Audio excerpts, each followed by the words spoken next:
In the spring of 1944, German intelligence officers in Berlin crowded around conference tables covered with photographs, intercepted messages, and reconnaissance reports not to track Allied troop movements or supply lines, but to follow a single man, General George S. Patton. More intelligence resources were devoted to locating Patton than any other Allied commander. Not Eisenhower, who led the entire invasion, and not Montgomery, the veteran of North Africa. Field Marshal Gerd von Rundstedt, Germany's senior commander in Western Europe, treated any report of Patton's whereabouts as top priority intelligence, because Patton was different-hand. He terrified them. The Germans had first faced him during Operation Torch in November 1942, when Patton led 35,000 American troops ashore in Morocco during America's first major ground offensive of the war. What alarmed German observers was not just his success, but his speed. The U.S. Army was known for cautious, methodical advances backed by overwhelming firepower, yet Patton shattered that expectation, securing Casablanca and forcing a French surrender within 3 days. His relentless pace left German commanders stunned. Field Marshal Albert Kesselring soon demanded detailed intelligence on this aggressive American general, who he was, how he thought, and what drove him only to discover something deeply unsettling. Patton had spent his entire career studying German military doctrine, tactics, and commanders, and he knew how to defeat them.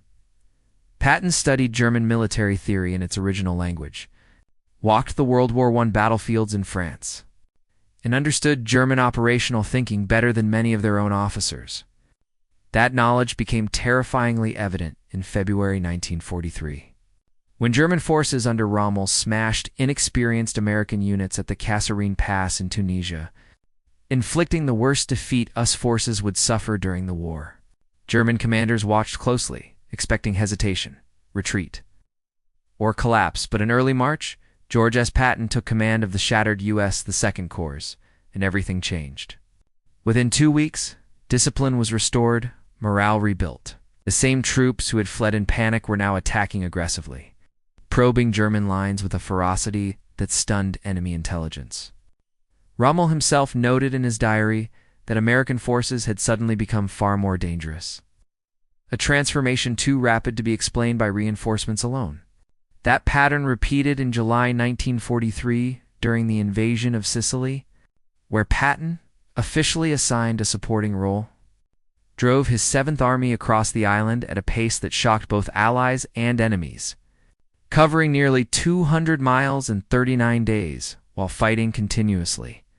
German units attempting to evacuate through the Strait of Messina found their escape collapsing into chaos as Patton's advance threatened to cut them off entirely, forcing desperate, rushed withdrawals. Patton reached Messina before Montgomery, despite starting farther away, and German after-action reports reflected both admiration and alarm, with one officer concluding that Patton fought like a panzer, commander taking risks American doctrine explicitly discouraged, and winning because of it. Patton exploited enemy weaknesses before defenders could react, thinking the way German commanders thought, and that was exactly what terrified them. In August 1943, at the height of his success in Sicily, Patton nearly destroyed his own career when he visited 2 evacuation hospitals and encountered soldiers suffering from combat fatigue, whom he wrongly dismissed as cowards. In separate incidents, he slapped 2 men, once even threatening one with a pistol. And when news reached Eisenhower, the reaction was explosive. The scandal leaked to the press, politicians demanded Patton's removal, and newspapers declared him unfit for command. A controversy German intelligence followed with fascination, believing the Americans might eliminate their most dangerous general themselves. Eisenhower, however, chose not to fire Patton, issuing a severe reprimand instead, a decision that alarmed German commanders, who concluded Patton was being preserved for something crucial. By early 1944, Patton was in England without a combat command, and the Germans tracked his movements obsessively, convinced that wherever he was, the main Allied invasion would strike. What they did not know was that the 1st United States Army Group under Patton was a phantom force, complete with fake radio traffic, inflatable tanks, and plywood headquarters, forming the core of the greatest deception operation of the war. convinced Patton would attack at Pas-de-Calais. The shortest channel crossing, the German High Command concentrated its strongest defenses and armored reserves there. When Allied forces landed in Normandy on June 6, 1944, German commanders hesitated, unsure whether it was the real invasion or a diversion. And for 6 critical weeks, panzer divisions remained frozen in place, awaiting Patton, allowing the Normandy beachhead to survive and expand. All because of one man the Germans feared above all others. The Germans simply could not believe the Americans would leave George Patton out of the most important battle of the war. On August 1, 1944, Patton finally received a combat command. Taking control of the Third Army and entering the Normandy campaign, immediately proving every German fear was justified. In just 2 weeks, his army advanced farther than any Allied force had in 2 months, racing through Brittany and then pivoting east toward Paris, appearing behind German lines, cutting supply routes, and collapsing entire command structures. Defensive lines dissolved before they could be organized. Orders contradicted each other. And German commanders often had no idea where the front even was because Patton kept moving it so fast. Field Marshal Gunther von Kluge sent increasingly desperate reports to Berlin, warning that the situation in western France was spiraling out of control. By mid-August, Patton helped seal the Falaise pocket, trapping hundreds of thousands of German troops. Panic spread, units disintegrated, and the destruction was catastrophic. With over 50,000 captured, thousands killed, and most of Germany's tanks, artillery, and transport in France destroyed in events some German officers later called worse than Stalingrad because Patton gave them no time to prepare.